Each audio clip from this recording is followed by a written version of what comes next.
So what's up guys, Dan here, Coalcracker, Bushcraft. It is going to be a spicy episode because we are going to be cooking with Coalcracker using some hot sauce today. So great cooking episode coming up. Now this is how I want to start the video out. You saw I was with my son, we pulled in the field, so we're just going to cook out of the back of the truck today.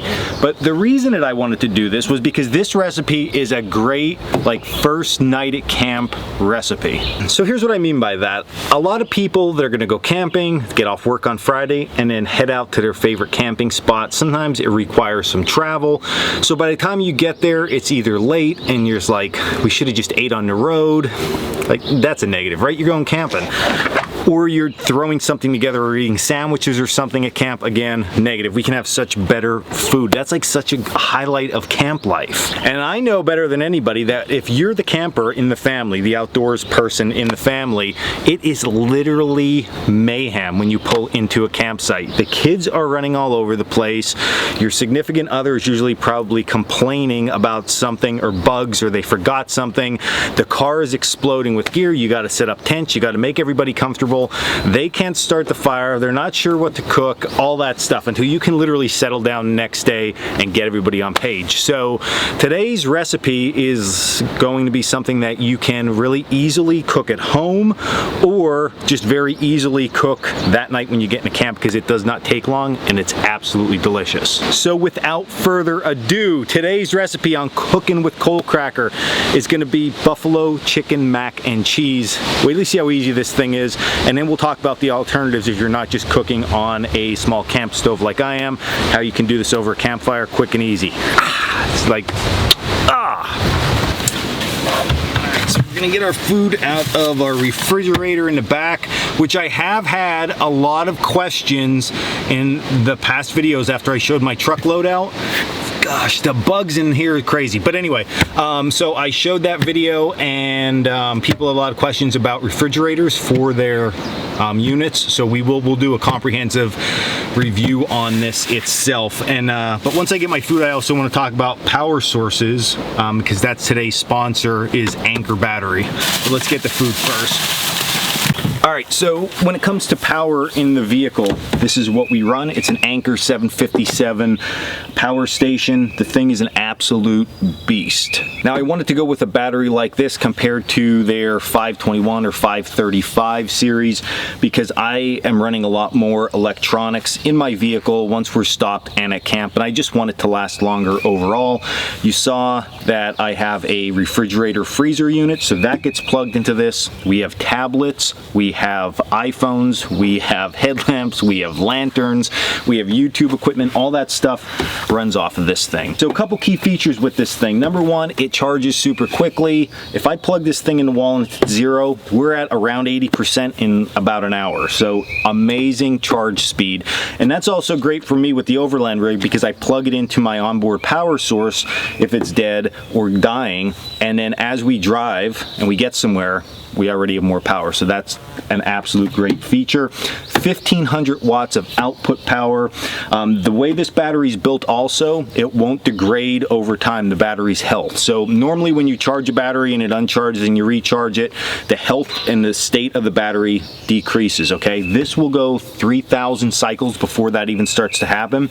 So you're gonna get a lot of life out of this. There's also a 5-year guarantee on this thing, which is amazing, right?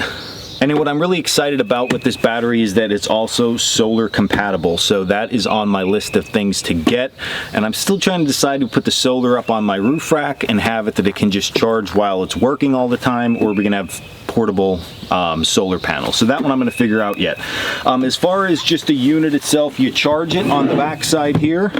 It flips down, different type of charging mechanisms you can place in there. And then on the front, there's a power saving mode. Let's work from the top. So from the top, we have a light, which is great because normally what happens with me is I put my headlamp or stuff on here. And then if I need to see what's going on and it's dark, I just hit the button. It lights up the face of this. So this top light sort of shines down and you have a light source there, 3 different modes of it. Off to the side, we have a power saving mode. So what's cool about that is if, say say you're just charging a phone, this thing isn't going to run 100%. If the power saving mode's on, it's like smart technology somehow, something crazy. I'm just a Bushcraft guy, right? But it'll only give you what you need. So that works absolutely wonderful. Car socket, USB, USB-C, and then your normal plugs. And if you never used one of these, once you plug something in, let's just say you take my refrigerator and plug it in, nothing's gonna happen, okay? So what you're gonna do is you're gonna hit the AC outlet button, and that powers up the AC plugs only, and then it will get your device charging. So definitely a really nice, robust, heavy duty, just PowerHouse type unit, and that's what lives in here. So if you're interested in something like this, the link is down in the description below. You can check it out. Check out all their other batteries too. Like I said, I have one for the cabin, I have one for the van, now I have one for the Overland rig. I love these, and I have little ones too that go in my YouTube bag, so I'm like battery energy crazy. But the stuff works great, and it's great for today's world. So check it out in the description below, and I got to get back to cooking. So the ingredients for this recipe are as follows: 1 pound of elbow noodles, 1 12-ounce bottle of Frank's Red Hot sauce, all-purpose flour, milk, 2 large cans of chicken breast, 4 cups of cheddar cheese, butter, and then totally optional celery and blue cheese. All right, so the first thing we're gonna do is not pour gasoline into our pot. We're pouring water in here because we're gonna boil our pasta.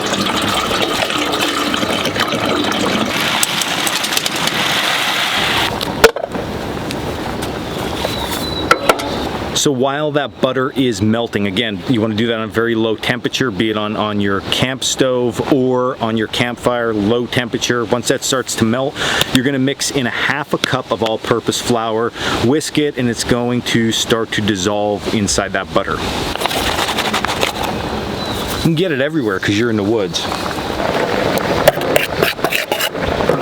Okay, so at this point now you're gonna add 4 cups of milk. So you're gonna keep mixing it in slowly, making sure you get all these lumps gone, and you're gonna bring this mixture to a boil.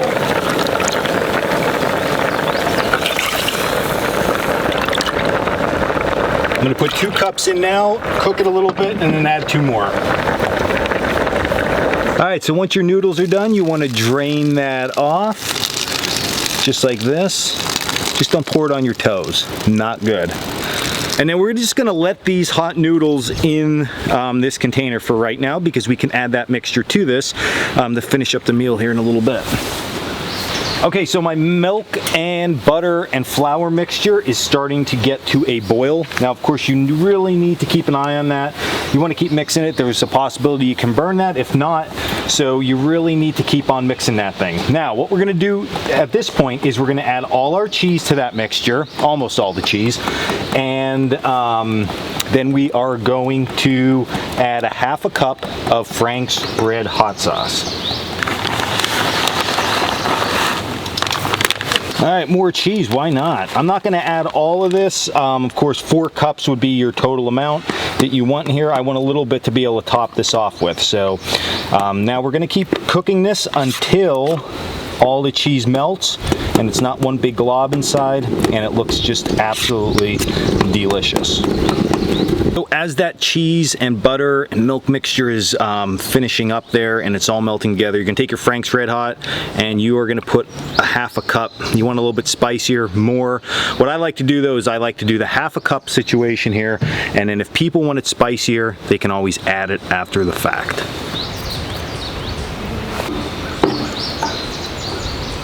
Then last but not least, we're gonna just add our chicken to this. I'm gonna bust this up a little bit before I throw it in. This mixture is nice and hot, so it'll heat this chicken up, no problem. And then you don't have to go through the hassle of cooking chicken or anything like that. I mean, you can by all means cook fresh chicken, but I think this is so nice and easy to do it this way. 2 cans. So we're gonna take our mixture now and add it in. Whew, that looks good. And then we're gonna stir it up. Look at all that cheesy deliciousness.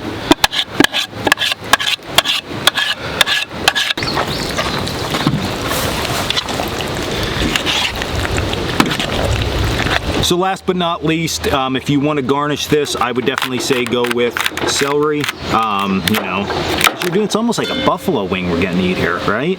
So I'm going to cut this up. I do have blue cheese also, a little bit of that on top.